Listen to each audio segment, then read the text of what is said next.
Hello there, and it's me, your boy Sleep. I have an ick that I have to talk about. American shows are doing terrible. I'm sorry. I can't see another rerun of the same Grey's Anatomy storyline for what are they on, like season 17 or something like that? I can't see that. And then you go and you look at the Korean shows. They keep them short and sweet. One season is what they shoot for, but if they get really popular, they'll spread them out to maybe 5. And by 5, they're completely maxed out. And then they don't overuse the story anymore. And America really has a problem with overusing stories because it ruins so many shows. Supernatural, for instance. Supernatural, I used to watch Supernatural all the time when I was growing up with my family. You now go... Sorry. Right before Supernatural ended, I had to go and I had to binge everything. And it was so hard to, re-binge 4 seasons. Being I hadn't watched it in 4 seasons, which is, 4 years. And then you go, shows like The Flash. I stopped watching after, season 6. I just couldn't do it anymore. The CGI was getting terrible. Because they have these budgets. What happens is they have these budgets, and they have to get stuff done in a certain amount of time. And part of it is laziness. I'm going to be honest with you. And I'm saying this as a construction worker who sees that a company will pay 5 guys to do something together all day, and only two of them will be working all day. I mean, that's just fucking true. And so the same thing happens as far as CGI, as far as graphic design, etc. You can't try to tell me it doesn't. But that's part of work, is you're going to bullshit. It's work, whatever. And then the other thing is you use the same storyline so much that it's just bland and boring. But then you have a show like Game of Thrones. The reason why Game of Thrones and House of Dragons in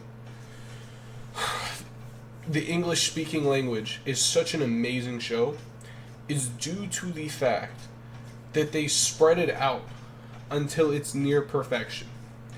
Now, Game of Thrones, like was discussed, could have been a much longer series, and it would have been spread out across a lot longer of a time, and it would have been just as good. However, they perfect all the little details, and I know that someone's going to bring up the coffee cup incident in the very final season of Game of Thrones. That doesn't count. Well, it does count, but there's so many instances where something is just rushed, and you can see it in the production. Think about the Marvel TV show phases that they did, where they were just like TV show,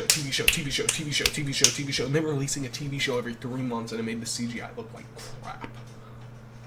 Then you go and you look at these Korean shows, and they have a new Korean show that drops like this on Netflix or wherever. Just motion. And they're so good.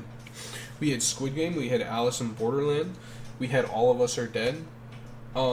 We had this one about North Korea that I was just watching. I think it was called The 8 Show.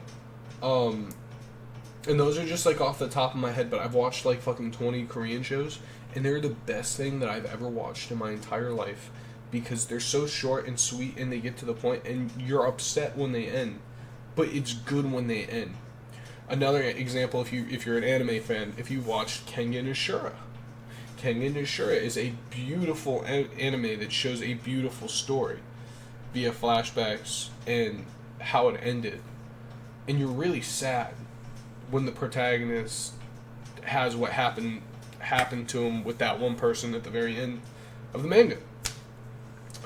However, you go and you get into it, and you're like, oh, well, that really makes sense from a storyline standpoint, and I guess I would have been really disappointed if they would have just ended it with him living and not seeing anything that happened afterward. And then you think about it, and that's all that these American corporations and companies are doing as far as making TV shows. They're making these TV shows that they can just instantly cash from, like that. And actors are just a tool in it. And as we get closer to this AI era that we're going into, it's going to get even worse. Because you're going to have these AIs make these movies, and they're just going to have these big ticket actors' names on them, and the actors aren't even going to have to work. They're not even going to have to act. They're not even going to have to go to sets. They're probably going to get like 20K per studio that's allowed to use their name and their face a year. It's probably going to be something stupid like that. And the sad truth is that that's the world that we're heading toward, because people are getting lazier.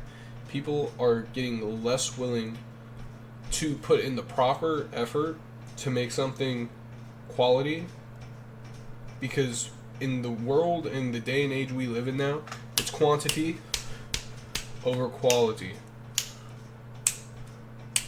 And quality is much more important in every field, every workforce.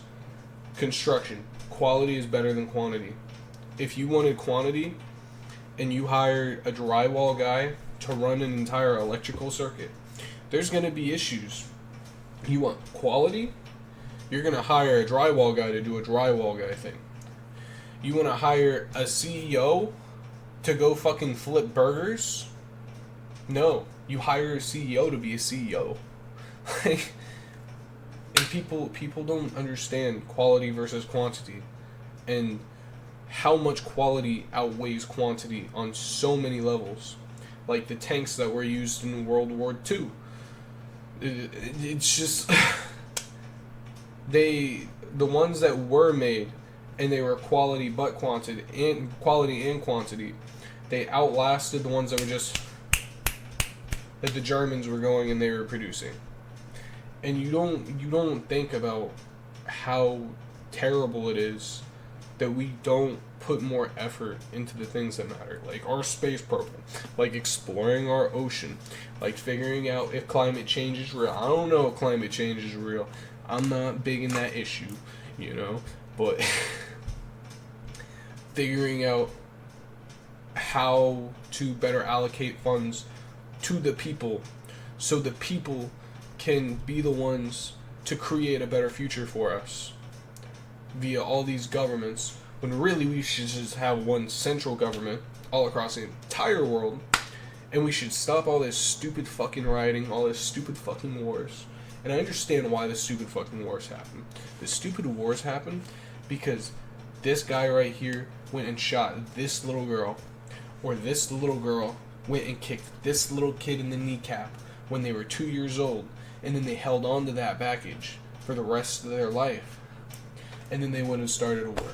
And that's just like an example of how it like escalates. And I'm not gonna like paint a whole timeline, but like realistically, that's what happens. Is these wars and all these things, they happen because people are inconsiderate, and people have gotten to this point where governments hold everything to a certain manner, to where if you leave that homeless person on the side of the road that you've seen out there for a week straight in a winter coat, just sitting there barely clinging on to life, you're not a bad person. You're just going on doing your thing. However, you are a bad human for not stopping and making sure they're okay, at least. For not giving them a bag of chips if you have a box of chips in your car, or a bottle of water, or whatever. You're a horrible human for that, but you're not a bad person in the grand scheme of things of society. And this is kind of my rant that gets into this point where we are now, because people don't think enough about everyone around them. They just think about everything that someone can do for them, and then they go and they fucking throw them in the trash. And I've seen it with my family. I've seen it with friends. I've seen it with coworkers. It's just an endless cycle. The moment someone stops benefiting you, it's just clockwork. Like, I had this friend who's cheating on his girl for like 6 months, and his girl finally had enough, and she left him. He was like, I really fucked up, man. I was like, yeah, you did. I mean, I told you probably shouldn't be cheating on her, and you did. And she was kind of cheating. She kind of cheated on her last guy to get with you too, but you got to think about it like that, and you got to figure out what you want to do to get her back or get with a new person. Things like that. All you can do at the end of the day is you can comfort and help the people that you know, the people that you trust and you care for, and show them that you will be there for them for the rest of their life, so long as you are in it. And that is what it means to be a good human, and I think a lot of people forget that. I know this turned into a rant, but if you're ever seeing this, maybe if I'm famous, or if I'm dead, I don't know, maybe like 50 years from now, some random kid finds this, just know that in 2024, on September 7th, there was a guy who genuinely cared. And I hope you have a great day.